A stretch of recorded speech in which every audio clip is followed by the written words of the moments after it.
الحمد لله وكفى وسلام على حبيبه المصطفى أما بعد فأعوذ بالله من الشيطان الرجيم بسم الله الرحمن الرحيم إن الله وملائكته يصلون على النبي يا أيها الذين آمنوا صلوا عليه وسلموا تسليما اللهم صل على سيدنا ومولانا محمد معدن الجود والكرم وآله وأصحابه الكرام وابنه الكريم وبارك وسلم صلاة دائمة سرمدا أبدا بحمدہ تعالی و بکرم مصطفیٰ صلی اللہ علیہ وسلم۔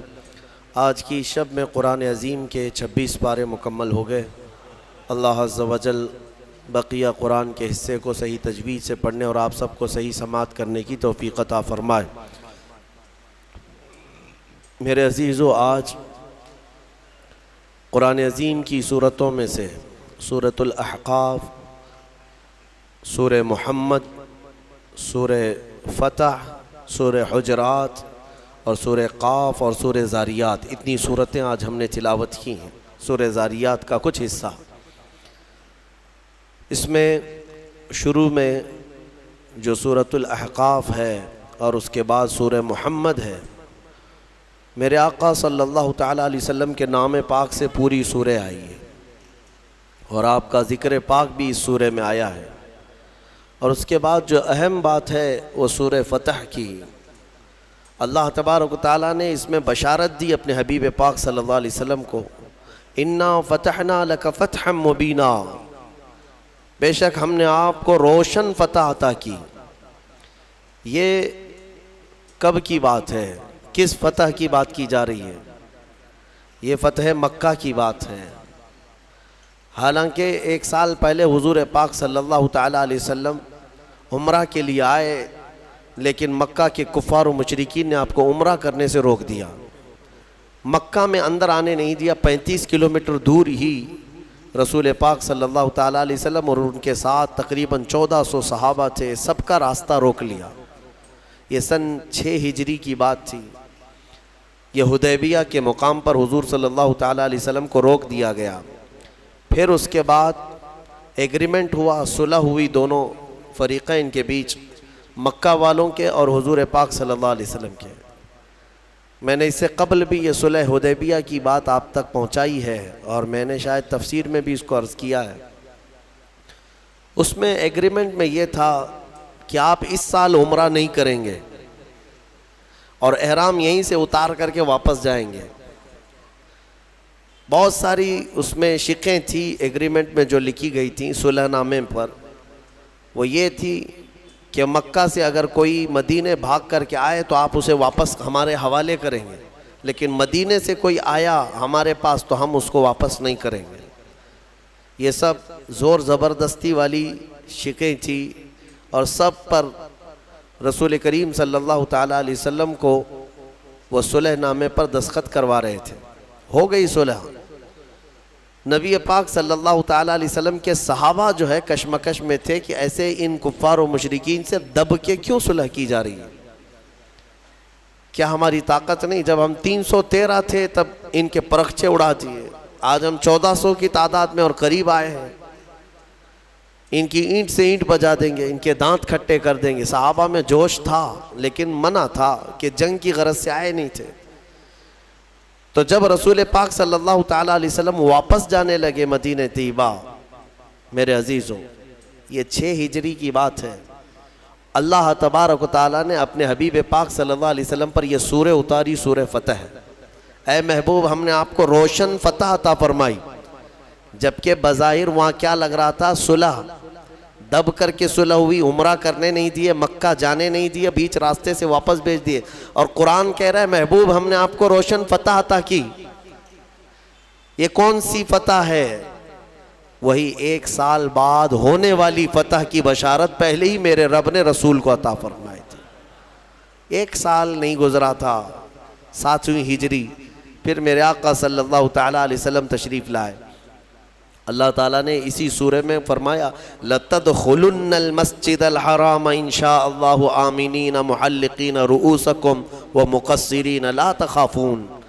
اللہ فرماتا ہے ضرور ضرور اے حبیب آپ مسجد حرم میں امن و امان کے ساتھ داخل ہوں گے، آپ ضرور داخل ہوں گے، حلق کرائے ہوئے یا قصر کرائے ہوئے، بالوں کو منڈائے ہوئے آپ مسجد حرم میں ضرور آئیں گے اور کسی بات کا آپ کو خوف نہیں رہے گا۔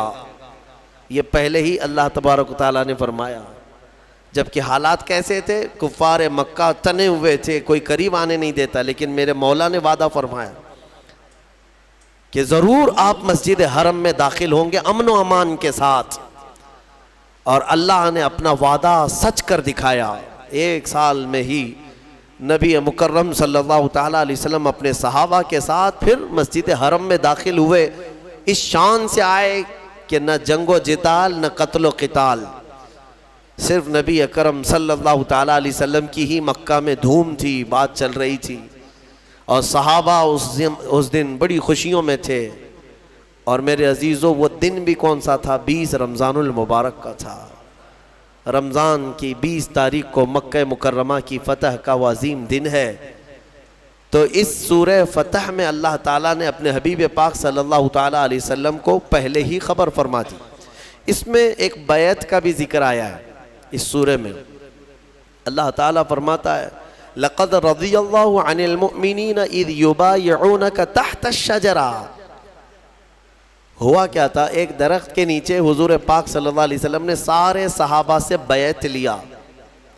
بیعت، اتنا لفظ تو آپ سمجھتے ہیں، اپنے پیر و مرشد کے ہاتھ میں ہاتھ دے کر کے آپ بیعت کرتے ہیں، یہ گناہوں سے توبہ اور عہد کرتے ہیں سیدھے راستے پر چلنے کی۔ وہ بیعت کون سی تھی؟ نبی پاک صلی اللہ تعالیٰ علیہ وسلم نے صحابہ کو جو جمع کیا تھا وہ کس بات پر ہوا؟ یہ تھا کہ حدیبیہ کے مقام پر جب حضور اور صحابہ جمع تھے تو میرے آقا صلی اللہ علیہ وسلم نے حضرت عثمان غنی کو، عثمان ابن عفان رضی اللہ تعالیٰ عنہ، قاصد بنا کر مکہ بھیجا، کیونکہ آپ مکہ والوں میں بڑے ہی عزت دار مانے جاتے، آپ اشراف میں سے تھے، آپ کے ساتھ کوئی برا کرتا نہیں، تو آپ کو بھیجا گیا تھا کہ آپ جائیں مکہ کے احوال دیکھ کر کے آئیں، وہاں وہ لوگ کیا کیا میٹنگیں کر چکے ہیں یا کیا حالات ہیں۔ حضرت عثمان غنی بھی احرام کی حالت میں تھے، حضور کے ساتھ آئے ہیں، مدینے سے چل کر مکہ تک، حدیبیہ تک۔ حضور کے حکم پر وہ مکہ اکیلے گئے۔ جب مکہ میں داخل ہوئے تو مکہ والوں نے آپ کو نہیں روکا۔ حضرت عثمان کی اپنی ایک عزت تھی، پورے مکہ میں آپ کا ایک اثر و رسوخ بھی تھا، آپ کو کسی نے کچھ نہیں کیا۔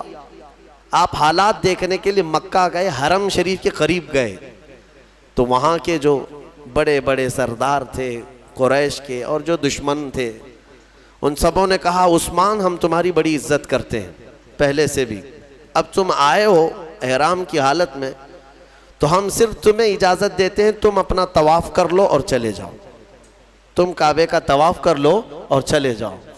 حضرت عثمان غنی مسجد حرم کے باہر کھڑے رہے، کہا قسم رب ذوالجلال کی موت آئے گی بغیر نبی کے طواف نہیں کروں گا، حضور پاک صلی اللہ تعالیٰ علیہ وسلم کے بغیر میں طواف نہیں کروں۔ وہاں تک احرام کی حالت میں جا کر کے بھی طواف کیے بغیر واپس آئے۔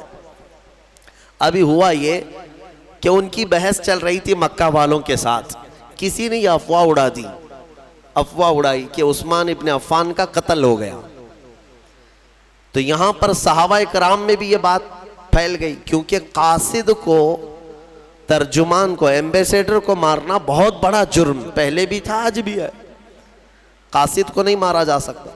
تو حضور پاک صلی اللہ علیہ وسلم کی طرف سے وہ قاصد تھے، اور یہاں صحابہ میں یہ سب افواہ پھیل گئی کہ حضرت عثمان ابن عفان کا قتل ہو گیا، قتل ہو گیا۔ سب جمع ہو گئے، عرض کرنے لگے یا رسول اللہ اب جنگ تو ضروری ہے، قاصد کو انہوں نے مارا ہے۔ نبی پاک صلی اللہ تعالیٰ علیہ وسلم وہ غیب داں نبی ہر بات کو جانتے تھے۔ اب صحابہ اکرام میں یہ جو سراسیمگی تھی، بے چینی تھی، اس کے بعد حضور پاک صلی اللہ علیہ وسلم نے سب کو ایک درخت کے نیچے جمع کیا۔ اسی درخت کا ذکر یہ آج کی سورہ میں آیا ہے۔ وہ حدیبیہ کے مقام پر ایک درخت تھا، اس درخت کے نیچے سارے صحابہ کو جمع کیا اور بیعت لیا۔ بیعت لیا کس بات پر؟ سارے صحابہ سے اس بات پر عہد لیا کیا تم اس بات پر ایمان رکھتے ہو کہ اللہ کے سوا کوئی معبود نہیں اور محمد صلی اللہ علیہ وسلم اللہ کے آخری رسول ہیں، اور تم اسلام پر ہمیشہ ڈٹے رہو گے، جمے رہو گے، چاہے جو بھی مصیبت آئے؟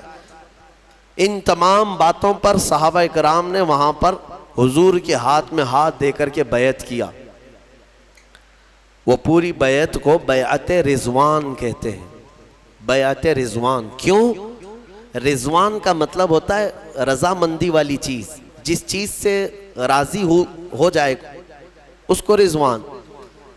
اب اس بیعت کو بیعت رضوان اس لیے کہتے ہیں کہ قرآن میں اللہ نے اس بیعت کا ذکر فرماتے ہوئے ارشاد فرماتا ہے لَقَدْ رَضِيَ اللَّهُ عَنِ الْمُؤْمِنِينَ اِذْ يُبَايِعُونَكَ تَحْتَ الشَّجَرَةِ، تحقیق کہ اللہ ان مومنوں سے راضی ہو گیا جو درخت کے نیچے آپ کے ہاتھ میں بیعت کر رہے تھے۔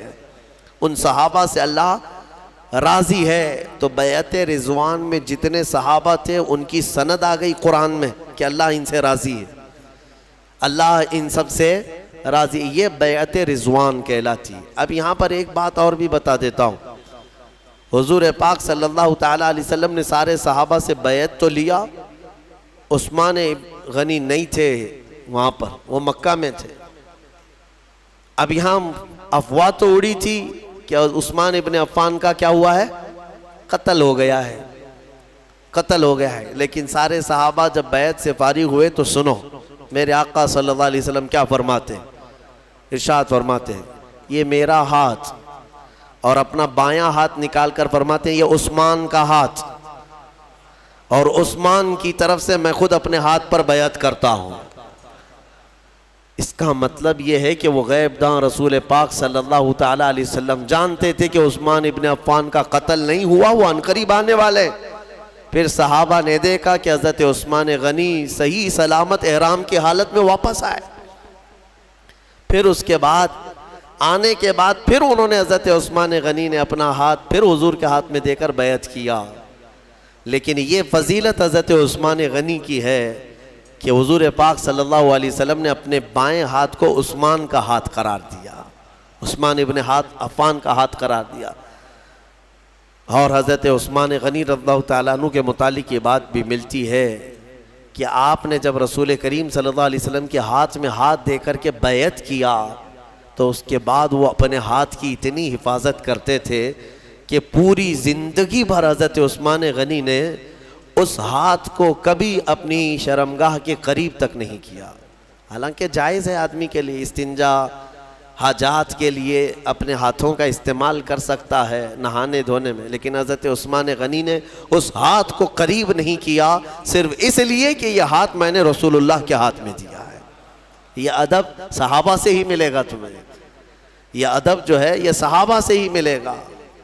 عزیزان گرامی، اس سورہ فتح میں اللہ تعالیٰ نے آخری آیت میں ارشاد فرمایا محمد الرسول اللہ، محمد اللہ کے رسول ہیں، والذین معہ، اور جو ان کے ساتھ ہیں۔ کون ہیں وہ؟ صحابہ کرام۔ ان کی صفات اللہ تعالیٰ کیسے بیان کر رہا ہے؟ کون لوگ ہیں وہ جو ان کے ساتھ ہیں؟ اور ان کے ساتھ جو ہیں اشداء علی الکفار، کافروں پر بہت سخت ہیں، بھاری ہیں، رحماء بینہم، اور آپس میں بڑے نرم دل ہیں۔ مومنین کے لیے وہ نرم دل ہیں، دشمنوں کے لیے بھاری ہیں۔ تراہم رکعا سجدا، اللہ فرماتا ہے تم ان کو دیکھو گے ہمیشہ رکوع سجدے میں ملیں گے۔ یبتغون فضلا من اللہ ورضوانا، ہمیشہ اللہ کی رضا ڈھونڈتے رہیں گے۔ یہ صحابہ کی اللہ تعالیٰ صفات بیان کر رہا ہے۔ نبی کے ساتھ جو ہیں، بعض مفسرین نے فرمایا اس آیت میں 4 ٹکڑے ہیں۔ محمد الرسول اللہ کے بعد محمد اللہ کے رسول ہیں، اس کے بعد 4 ٹکڑے، والذین معہ ایک ٹکڑا ہو گیا، اشداء علی الکفار دوسرا، رحماء بینہم تیسرا، تراہم رکعا سجدا چوتھا۔ اب کیا یہ بہترین نفیس تفسیر اس کی گئی ہے، فرماتے ہیں والذین معہ کا مطلب ہے اور جو ان کے ساتھ ہیں، اس سے مراد ابو بکر صدیق کی ذات ہے۔ دوسرا ٹکڑا ہے اشداء علی الکفار، کفار پر بہت بھاری ہیں، اس سے مراد عمر ابن خطاب ہے۔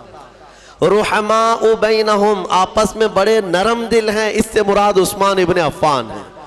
تراہم رکعا سجدا، تم انہیں ہمیشہ رکوع سجدے میں دیکھو گے، اس سے مراد حیدر کرار کی ذات۔ والذین یبتغون فضلا من اللہ ورضوانا، اور فرمایا اللہ، اور وہ ہمیشہ اللہ کی رضا ڈھونڈتے رہتے ہیں، اس سے مراد سارے صحابہ کی ذات ہے۔ سارے صحابہ کو یعنی طبقہ در طبقہ یہاں پر بیان کیا گیا ہے۔ عزیزان گرامی، اس سے میں صرف اتنا ہی کہنا چاہوں گا کہ یہ صحابہ کی صفت ہے کہ وہ دشمنوں پر بھاری تھے، آپس میں نرم دل تھے، لیکن یہاں الٹ نہ دیا گیا ہو، اس کو تبدیل کر دیا گیا ہے۔ یہاں اپنوں پر لوگ بھاری ہو گئے، دوسروں پر نرم ہو گئے بہت۔ ہاں، اپنوں کے لیے سخت لہجہ، سخت تیور، معاف نہ کرنا، اور دوسروں کے ہاں جی حضوری، چاپلوسی، تملق، نہ جانے کیا کیا چیزیں ہیں۔ میرے عزیز و صحابہ کی یہ صفات نہیں تھی۔ صحابہ اکرام رضوان اللہ تعالی علیہ مجمعین میں اللہ کے نبی صلی اللہ علیہ وسلم نے ایسی محبت پیدا فرمائی تھی، ایسی آپس میں محبت پیدا فرمائی۔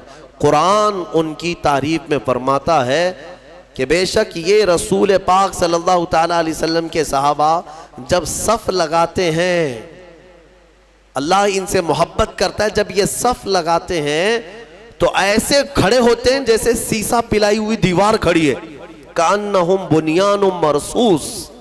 اللہ فرماتا ہے سیسا پلائی ہوئی دیوار کہ اس میں کوئی سوراخ نہیں ہوتا، کوئی توڑ نہیں سکتا سیسے کی دیوار کو۔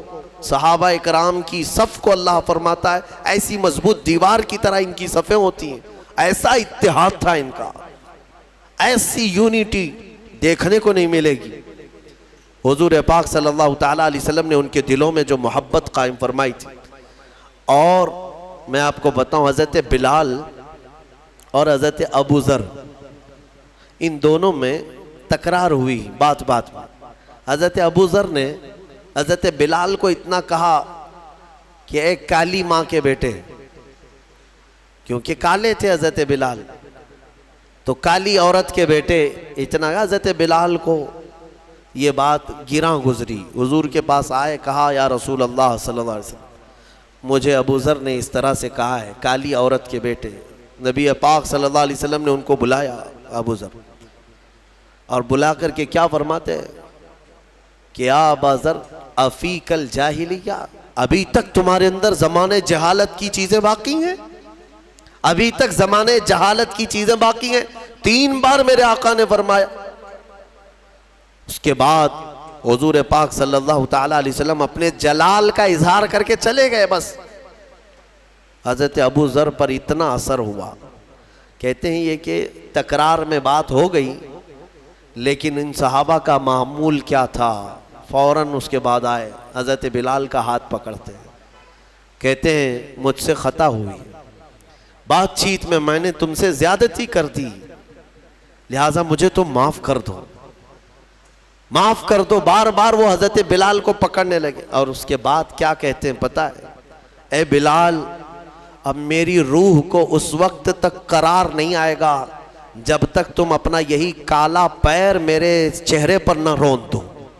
میں نیچے سو جاتا ہوں، تم اپنا پیر میرے چہرے پر رگڑو، میں نے تمہارے ساتھ کیسی زیادتی کی۔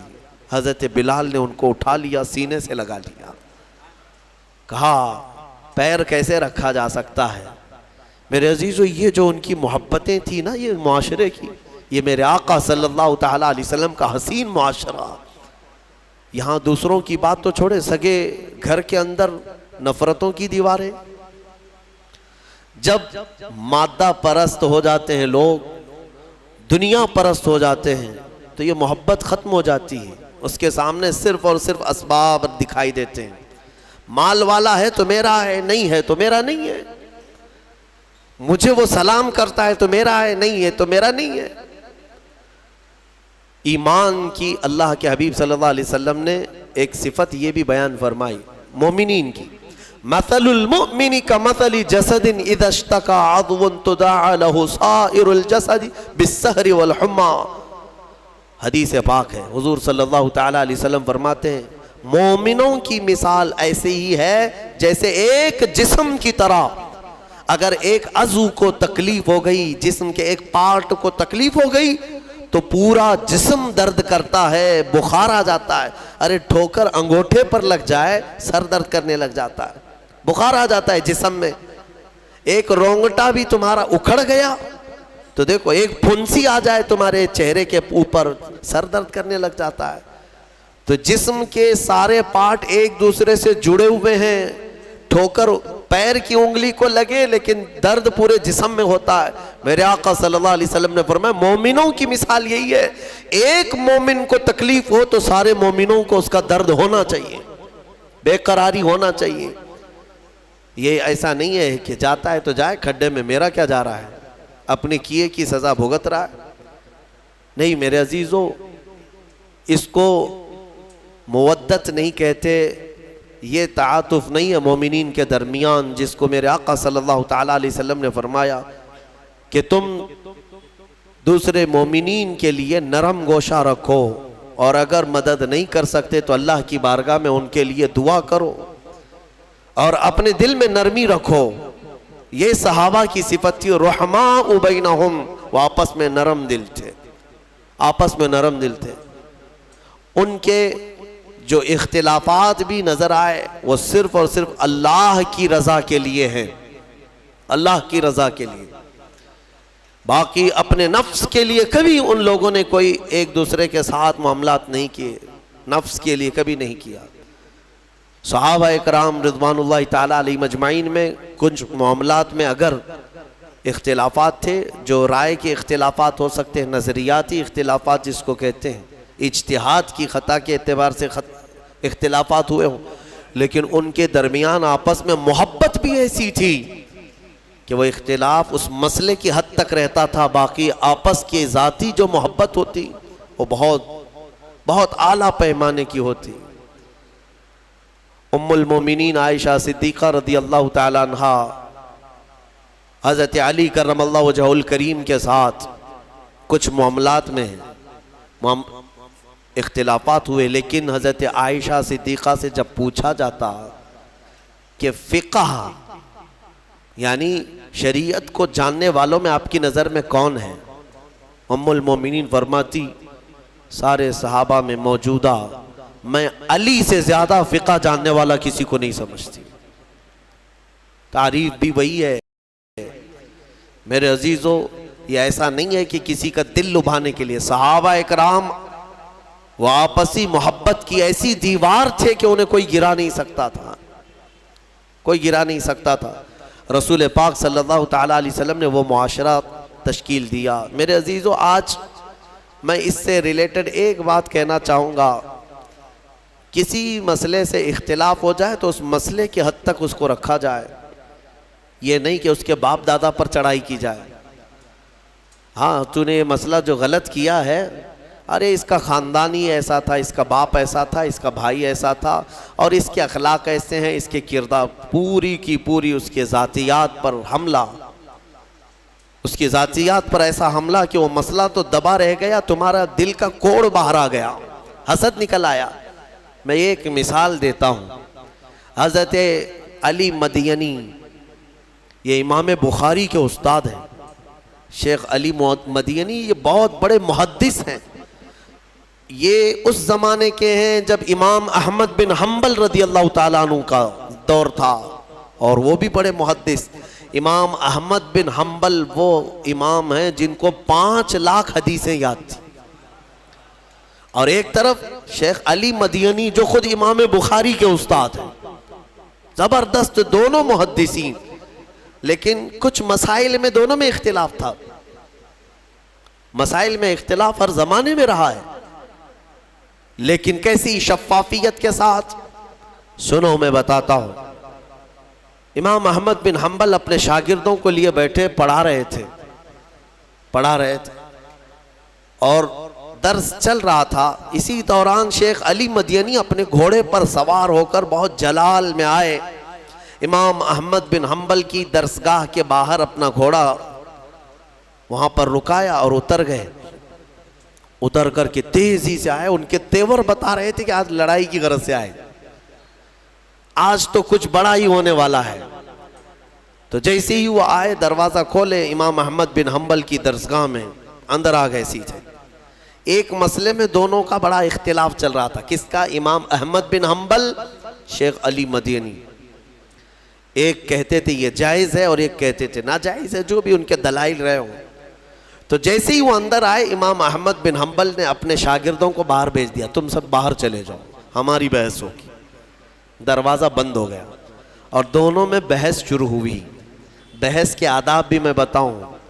فقہی مسائل جو ہے یہ گلی چوراہے میں نہیں بیان کیے جاتے, جو باریکیاں ہیں اس کی. فقہی مسائل تو بیان کرے, لیکن جو بعض جزئیات ہیں, بہت سارے ایسے دقیق مسائل ہیں جو فقہاء کرام کے درمیان ہوتے ہیں, وہ عوام کیا سمجھے گی. امام احمد بن حنبل اور شیخ علی مدینی دونوں بحث کرتے رہے. امام احمد کے شاگرد کہتے ہیں ہم باہر سے سن رہے تھے, ہمیں ایسا لگ رہا تھا کہ اب ہاتھا پائی ہو جائے گی ان کی, دونوں لڑ پڑیں گے اندر. ہاتھا پائی ہونے کے قریب قریب لگ رہا تھا. پھر آوازیں پست ہوئیں, دھیمی ہوئیں. شاگرد کہتے ہیں تھوڑی دیر ہم باہر انتظار کرتے رہے, پھر جو ہے دروازہ کھلا. دروازہ کھلا تو شیخ علی مدینی ابھی بھی غصے میں ہی تھے. دونوں کا مسئلہ حل نہیں ہوا یا جو بھی تھی بات, وہ اٹھ کر کے جانے لگے کہ ٹھیک ہے میں جا رہا ہوں, پھر اگلی بار دیکھ لوں گا. شیخ علی مدینی جانے لگے. امام احمد بن حنبل اپنے وقت کے امام ہیں, محدث ہیں, ان کے پیچھے پیچھے چل پڑے. توجہ چاہتا ہوں, جب شیخ علی مدینی اپنا گھوڑا آگے کرتے ہیں, گھوڑے پر چڑھنے والے تھے, امام احمد بن حنبل ان کے پیروں کے نیچے اپنے دونوں ہاتھ رکھتے ہیں. ان کے پیروں کے نیچے اپنے دونوں ہاتھ رکھتے ہیں. شیخ علی مدینی ان کے پیروں پر ہاتھ رکھ کر کے گھوڑے پر چڑھے, سلام کیا, مصافحہ کیا اور چل پڑے. شاگرد کہتے ہیں ہم دیکھ رہے تھے یہ اندر ابھی ہاتھا پائی کی نوبت اور اس قدر سخت ان کی بحث, اور باہر دیکھو تو یہ گھوڑے پر چڑھنے کے لیے اپنے ہاتھ دے رہے ہیں ان کے پیر کے نیچے. امام احمد بن حنبل سے ان کے شاگردوں نے پوچھا کہ حضور یہ کیا بات ہے, وہ آپ سے ان کی جمتی نہیں ہے, اختلاف ہے, اور آپ ان کی سواری پر چڑھنے کے لیے اپنا ہاتھ دے رہے ہیں. امام احمد بن حنبل نے کہا اے میرے بچوں, شاگردوں, اختلاف میرا اور ان کا مسئلے میں ہے, میرے آقا کے غلام ہونے میں کوئی اختلاف نہیں. تم جانتے نہیں علی مدینی کو وہ احادیث کا ذخیرہ سینے میں رکھتے ہیں, اگر تمہیں ان کا مقام معلوم ہو جائے تو ان کی مٹی سرما لگانے کے قابل ہے. اختلاف ہوگا لیکن ذات سے نہیں, مسائل میں ہوتا ہے, اور مسائل میں اختلاف علماء کا یہ رحمت ہے امت کے لیے, جھگڑے کی ضرورت نہیں ہے. اسی لیے میں عوام کو یہ میسج دینا چاہتا ہوں, بڑے بڑے فقہاء کرام کے درمیان اگر اختلافات کسی مسئلے میں آئیں تو تم جو ہے اس میں رائے مت دینا, 30 مارکاں بنے رہتے ہو. تمہیں کون اجازت دیا ہے؟ علماء کو ناپ رہے ہو, یہ چھوٹا ہے وہ بڑا ہے, یہ محقق چھوٹے ہیں وہ محقق بڑے ہیں. تمہیں پیمانہ بھی معلوم نہیں ہے. ان مسائل میں ان کو دوش نہ ٹھہرائے اور نہ ہی ان کے خلاف بیان بازیاں کریں. یہ امت کے لیے اللہ تعالیٰ نے علماء باعمل صالحین علماء کا اختلاف امت کے لیے اللہ نے رحمت قرار دیا ہے, رحمت ہے. بہرحال یہ اس آیت سے میں آپ کو یہی بتانا چاہوں گا, صحابہ کی صفت کو اپناؤ, وہ کفار پر سخت تھے اور آپس میں نرم دل تھے, آپس میں نرم دل ہیں. اور ایک حدیث میں بتا کر کے ختم کرتا ہوں اس آیت کی تفسیر کو. اللہ کے نبی صلی اللہ علیہ وسلم فرماتے ہیں قیامت کے دن اللہ تعالیٰ کچھ ایسے لوگ ہوں گے جب چلچلاتی ہوئی دھوپ پریشان کر رہی ہوگی, سورج کی تمازت, گرمی, وہاں کسی کو سایہ نہیں ہوگا, لیکن کچھ لوگ ایسے ہوں گے جن کو اللہ اپنے عرش کا سایہ عطا کرے گا. عرش کا سایہ کچھ لوگوں کو ملے گا. وہ کون لوگ ہیں؟ 7 قسم کے لوگ میرے آقا نے گنائے. اس میں جو ابھی حاضر موضوع ہے وہ میں عرض کرتا ہوں. میرے آقا فرماتے وہ شخص جو صرف اللہ کے لیے کسی سے محبت کرتا ہے اور اللہ کے لیے کسی سے دشمنی کرتا ہے، اس کی دوستی اور دشمنی صرف اللہ کی لیے ہے، تو میرے آقا فرماتے ہیں کل قیامت کے دن اللہ اس کو عرش کا سایہ عطا فرمائے۔ تم یاد رکھنا، کسی سے اگر تمہاری دشمنی ہوئی ہے تو کس بات پر، وجہ ڈھونڈ لینا۔ میرا اس سے ٹکراؤ ہوا ہے، میری دشمنی ہوئی ہے، وجہ کیا ہے؟ جائیداد ہے، مار پیٹ ہے، مجھے گالی دیا ہے، کس بنیاد پر؟ ریزن تلاش کر لینا، اس کے بعد پتہ چل جائے گا کہ تمہاری دشمنی کس بیس پر ہے۔ ہاں اگر کسی سے تمہاری دشمنی اللہ اور اس کے رسول کے لیے ہے تو ٹھیک ہے، اس پر تمہیں اجر ہے، بلکہ وعدہ ہے قیامت کے دن۔ اور محبت بھی دیکھ لینا، کسی سے تم محبت کر رہے ہو تو کیوں کر رہے ہو؟ کسی سے تم قریب ہوتے جا رہے ہو، اس کی محبت میں فدا ہو تو کیوں ہو؟ یہ توجہ کرنا، ریزن تلاش کرنا، اس سے محبت اس کی خوبصورتی سے کر رہا ہوں، یا اس کے پیسوں کی وجہ سے، یا بڑے منصب والا ہے، یا پھر جو ہے کلاکار ہے، کس وجہ سے اس سے میں محبت کر رہا ہوں؟ ریزن تم بھی ڈھونڈ لینا۔ ہاں اگر یہ لگے کہ اس سے محبت میں اس لیے کر رہا ہوں کہ اس کے پاس آنے سے مجھے اللہ کی قریب ہونے کا جذبہ پیدا ہوتا ہے، اور اللہ کی وجہ سے میں اس سے محبت کر رہا ہوں، میرے نبی کی وجہ سے محبت کر رہا ہوں، تو تمہارے لیے اجر ہے، فضیلت ہے۔ اللہ تبارک و تعالیٰ اس صفت پر ہمیں قائم ہونے کی توفیق عطا فرمائے۔ اور سورہ حجرات کی بات میں عرض کر دیتا ہوں، کیونکہ اسے چھوڑنا ہماری آج کی تفسیر بالکل نامکمل ہے۔ اللہ تعالیٰ فرماتا ہے، سورہ حجرات کی شروع کی ہی آیتیں بارگاہ مصطفیٰ کے ادب کے لیے آئی۔ یا ایہا الذین آمنوا لا تقدموا بین یدی اللہ ورسولہ، اے ایمان والو اللہ اور اس کے رسول سے آگے مت بڑھنا، آگے مت بڑھو، اللہ سے ڈرتے رہو۔ دوسری آیت ہے، یا ایہا الذین آمنوا لا ترفعوا اصواتکم فوق صوت النبی، اے ایمان والو نبی کی آواز پر اپنی آوازیں بلند مت کرو۔ حضور کے دربار میں بلند آواز سے اگر بات کرو گے تو کیا ہوگا بتاؤ؟ اللہ فرماتا ان تحبط اعمالکم وانتم لا تشعرون، تمہارے سارے اعمال ضائع کر دیے جائیں گے، تمہیں خبر بھی نہیں ہوگی۔ حضور کے دربار میں بلند آواز سے بات کرنے کا یہ گناہ ہے، یہ سزا ہے۔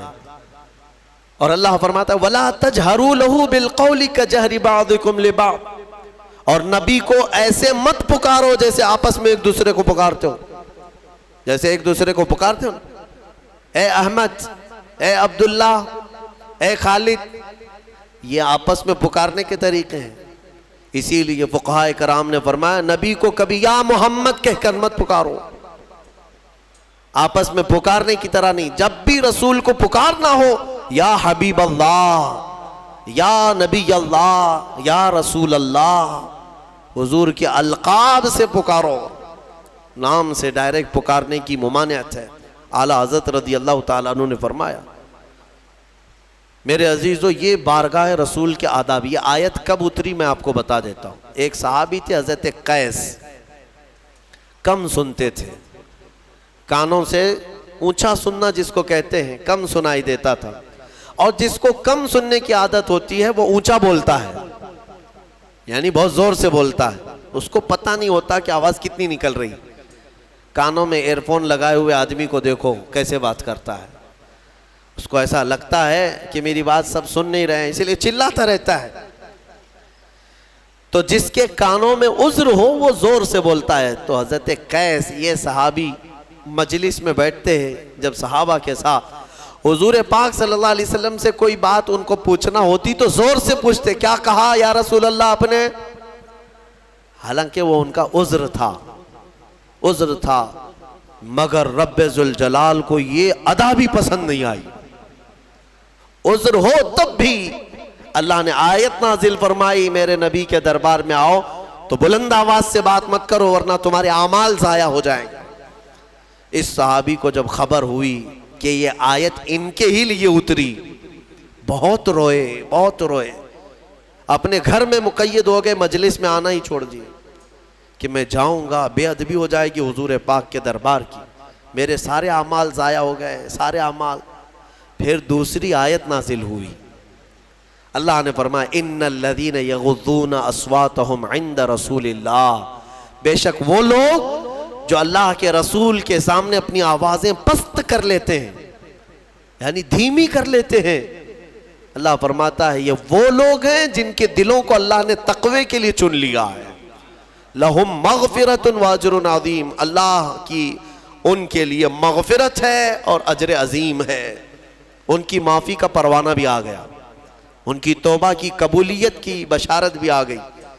میرے عزیزو اندازہ کرو عذر ہونے کے بعد بھی حضور کے دربار میں بلند آواز سے بات کرنے کی اجازت نہیں، تو پھر عام لوگ اگر حضور کی بارگاہ میں چلائیں تو یہ کس قدر بے ادبی ہے۔ یہاں تک کہ فارسی کا یہ مشہور شعر آپ نے سنا ہوگا، ادب گاہیست زیر آسماں از عرش نازک تر، نفس گم کردہ میاں آیت جنید و بایزیدی جا۔ لوگوں، آسمان کے نیچے زمین پر ایک ادب کی ایسی جگہ ہے جہاں پر جنید بغدادی اور بایزید بسطامی جیسے اولیاء بھی آتے ہیں تو اپنی سانسوں کو بھی روک لیتے ہیں، سانسوں کو روک لیتے ہیں حضور کے روضے کے بعد، کہ نکلنے والی سانسوں کی آواز سے میرے آقا کی روضے کی بے ادبی نہ ہونے پائے۔ آج بھی بہت سارے لوگ زیارت کے لیے جاتے ہیں، ہم نے دیکھا ہے، ایک ہاتھ میں چپل، ایک ہاتھ میں ویڈیو ہے، فون، حضور پاک کے روضے کی زیارت کرنے آ رہے ہیں۔ میاں یہ کوئی پکنک پوائنٹ نہیں ہے، یہ کوئی اس طرح دل بہلانے والی جگہ نہیں ہے کہ تم جس انداز سے وہاں پر کھڑے ہو کر کے بے ادبی کر رہے ہو۔ کیا تمہارا یہ عقیدہ ختم ہو گیا کہ رسول پاک صلی اللہ علیہ وسلم اپنی قبر میں زندہ ہیں؟ نبی پاک صلی اللہ علیہ وسلم اپنے غلاموں کو دیکھ رہے ہیں۔ میرے عزیزو، یہاں ہم بیٹھے ہوتے ہیں، ایک عالم بھی سامنے بیٹھے تو لوگ ادب سے بیٹھ جاتے ہیں، پیر نہیں پھیلاتے، ہماری حیثیت کیا ہے؟ لیکن تمہارا تصور کیسا ہونا چاہیے جب رسول کے دربار میں جائیں، حضور اگر دیکھ رہے ہوں، ہاتھ پیر، بلکہ اعلیٰ حضرت فاضل بریلوی رضی اللہ تعالیٰ عنہ فرماتے ہیں، حرم کی زمین اور قدم رکھے چلنا، ارے سر کا موقع ہے وہ جانے والے۔ یہاں تو اگر سر سے چلنے کی طاقت ہوتی تو اعلیٰ حضرت کہتے ہیں میں پیر کے بل نہیں سر کے بل جاتا، اور تم یہاں پر بے ادبی کیا جا رہے ہو۔ میرے عزیزو، بارگاہ مصطفیٰ میں ایسے کھڑے رہو، ایسا گما دے ان کی ولا میں خدا ہمیں ڈھونڈا کرے پر اپنی خبر کو خبر نہ ہو۔ یہ کیفیت ہو جانا چاہیے جب بارگاہ مصطفیٰ میں جائیں۔ اعلیٰ حضرت رضی اللہ تعالیٰ عنہ نے جیسے حاضری دی ہے، میرے عزیزو، ایک دو کی نہیں، یہ مثالیں بہت ہیں۔ حضور کے دربار میں، حضور کی وفات کے بعد کی بات کر رہا ہوں، مسجد نبوی میں حضرت عمر فاروق رضی اللہ تعالیٰ عنہ بیٹھے ہیں، اور کچھ دور سے آئے ہوئے تھے، یعنی وفد آئے ہوئے تھے، کچھ قبیلے کے لوگ آئے تھے۔ مسجد نبوی میں وہ لوگ زور زور سے باتیں کر رہے تھے۔ حضرت عمر فاروق جلال میں آئے، کہا کہ کنکر ہیں، پتھر ہیں؟ تو انہوں نے پتھر اور کنکر منگوائے۔ کہا کہ ان لوگوں کو بتا دو، اگر وہ اجنبی نہیں ہوتے تو میں ان کنکروں سے ان کے منہ کو مارتا، کہ انہیں پتہ نہیں کہ بارگاہ رسول میں بیٹھے ہیں، مسجد نبوی میں بیٹھے ہیں، بلند آواز سے بات کر رہے ہیں۔ اور ام المومنین عائشہ صدیقہ رضی اللہ تعالیٰ عنہ کا معمول یہ تھا کہ حضور کے وفات کی بات کر رہا ہوں، حضور کے وفات کے بعد لوگ اگر یہ کہتے ہیں کہ نہیں یہ حضور کی زندگی میں تھے یہ آداب نہیں، ام المومنین عائشہ صدیقہ رضی اللہ تعالیٰ عنہ حضور اکرم صلی اللہ تعالیٰ علیہ وسلم کے روضے کے آس پاس دکانوں میں یا مکانوں میں کیل بھی ٹھونکنے کی آواز کو برداشت نہیں کرتی تھی۔ دیوار میں اگر کوئی کیل ٹھونک رہا ہو تو فرماتی کہ کیا تمہیں خبر نہیں کہ یہاں رسول پاک آرام فرما رہے ہیں؟ میرے عزیزو، اس ادب کو ملحوظ رکھا تھا ان جھیال نوجوانوں نے جو سلطان عبد الحمید ثانی ترکی کے خلیفہ سلطنت عثمانیہ کے خلافت عثمانیہ کے جوانوں نے، کہ جب مسجد نبوی کی تعمیر کی گئی تھی جس زمانے میں ترکیوں نے کی تھی، میں سلطان عبد الحمید کا ادب الگ بتاتا ہوں، لیکن یہ ان جوانوں کو ترکیوں نے مسجد نبوی بنانے کے لیے کن لوگوں کو منتخب کیا تھا پتہ ہے؟ 500 ایسے لوگ جن کی ایک بستی بسائی گئی پہلے، چھوٹے بچے ہیں جتنے بھی پیدا ہوئے تھے ان سب کو ان کے ماں باپ سمیت لایا گیا، ایک بستی بسائی گئی بالکل دنیا سے الگ۔ ان 500 بچوں کی تربیت کے لیے مامور کیا گیا کہ یہ دودھ پئیں گے تو قرآن کی تلاوت سنتے ہوئے اور درود پاک پڑھتے ہوئے۔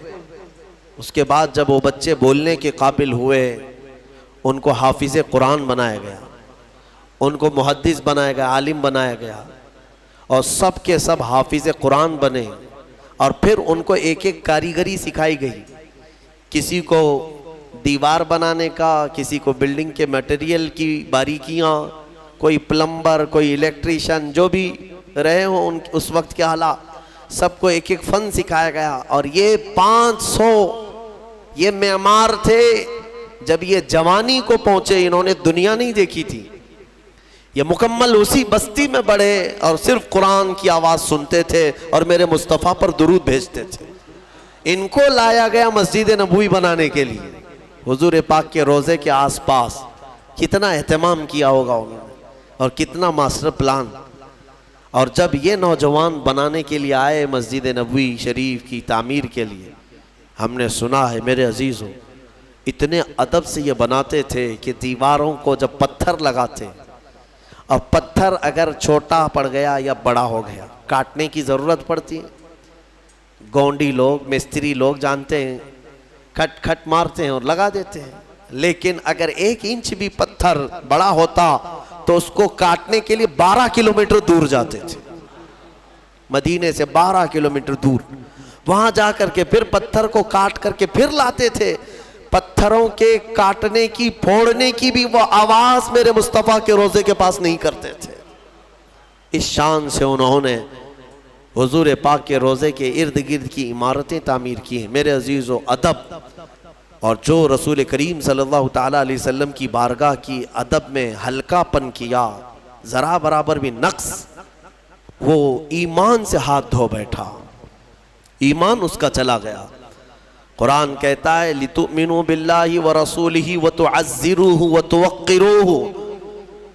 اللہ تبارک و تعالیٰ نے اپنے رسول کو شاہد بنایا، مبشر بنایا، نذیر بنایا، تاکہ تم ایمان لاؤ اللہ پر اور اس کے رسول پر، اور اس کے رسول کی خوب تعظیم کرو، خوب تعظیم کرو۔ اللہ تعالیٰ نے حکم فرمایا مومنین پر اپنے نبی کی خوب تعظیم کرو۔ الحمدللہ یہ نصیبہ اہل سنت و جماعت کو ملا ہوا ہے کہ جب بھی نبی پاک کا نام آتا ہے ہم ادب کرتے ہیں، اور لوگ یہ پوچھتے ہیں کہ کھڑے ہو کر کے سلام پڑھنا کہاں سے ہے؟ تم چھوٹے موٹے نیتاؤں کے لیے کھڑے ہو جاتے ہو، ہم کائنات کے آقا کے لیے کھڑے ہوتے ہیں۔ یہ ہمارا ادب ہے، یہ ہمارا ادب ہے۔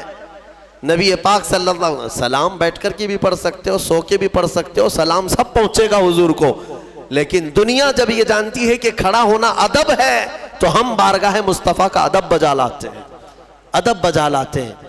الحمدللہ ہمارے بزرگوں نے ہمیں بچپن سے بارگاہ مصطفیٰ کے آداب ہی سکھائے، اسی لیے میں سب کو یہ نصیحت کر جاتا ہوں میرے عزیزوں، ایسے ویسوں کے چکر میں مت پڑنا۔ زندگی میں اگر موقع ملے تو ایک بار اعلیٰ حضرت کی حدائق بخشش ضرور پڑھ لینا، ضرور پڑھ لینا۔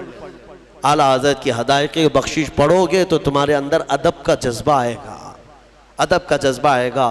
فرماتے ہیں اعلیٰ حضرت مومن وہ ہے جو ان کی تعظیم پہ مرے دل سے۔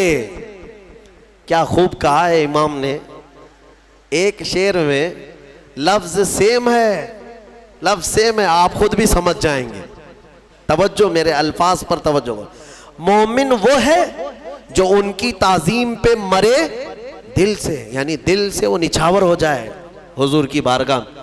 مومن وہ ہے جو ان کی تعظیم پہ مرے دل سے۔ ارے نجدی بھی کرتا ہے تعظیم مرے دل سے، دونوں جگہ مرے دل سے ہے، لیکن دونوں میں بڑا فرق ہے۔ ایک جگہ مرے دل سے کا مطلب یہ ہے کہ نچھاور ہو جائے دل سے، اور وہ تعظیم کرتا ہے تو سکڑے ہوئے دل سے، مرے ہوئے دل سے، دکھانے کے لیے کرتا ہے۔ ہاں حضور کی بات آئے، مومن وہ ہے جو ان کی تعظیم پہ مرے دل سے، نجدی بھی کرتا ہے تعظیم مرے دل سے۔